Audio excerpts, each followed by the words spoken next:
smart ကိုရတဲ့အခြေအနေကြီးဆရာတို့အင်္ဂလိပ်စာလို့ရှိရင်သူကsmart ကိုလည်းဆိုတော့တကယ်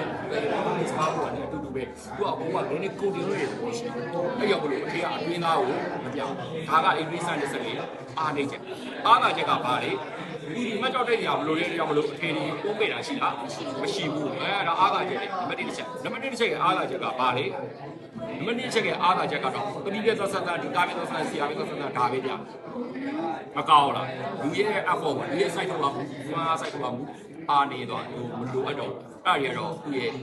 အားသာချက်တွေဖြစ်ပါတယ်ဒါမျိုးလို့သူလေဒီခုနကအသားကိုကိုက်နေတယ်အသားကိုထိုးပြီးရဆိုတော့ဒါလည်းကွက်တီပြီးတော့မမှန်ဘူးစက်တိုင်းမှာတော့ performance ကတော့ limit ရှိတယ်တိကျပြီးတော့မမှန်ဘူးပေါ့နော်အဲဒီအင်္ဂလိပ်စာနဲ့စကားအဓိကအားနေကြတော့ဆရာသမီးတို့စာလေးလေးပြောပြနေတယ်အဓိကအားနေကြတော့ကြီးကြီးတာဒေါ်လာ1000လောက်ပေးရတယ်သိနေရလို့ကြားတယ်နော်โอเคဟုတ်ပြီเนาะဒါဆိုဆရာတို့ကအင်္ဂလိပ်ဥစားဖြစ်တယ်ပတ်ကြောက်လေးလေးစတယ်ဒါအင်္ဂလိပ်စာနဲ့စကားပေါ်လာတယ်ဆရာရှင်းပြနေရပါเนาะโอเคเนาะဒီဒါဆိုလို့ရှိရင်ဆရာတို့ဒါလေးကိုမှတ်တိုက်ကြည့်เนาะဒါလေးကိုတိုက်ကြည့်ပါဒီရွှေဒီအာကြီးလေခုနကပြောရတယ်သမီးတို့တိုက်ထားတဲ့ဒီလုံးမှုတွေကတစ်ခုခုဖြစ်ပါတယ်เนาะကြီးလား12လား13လား14လား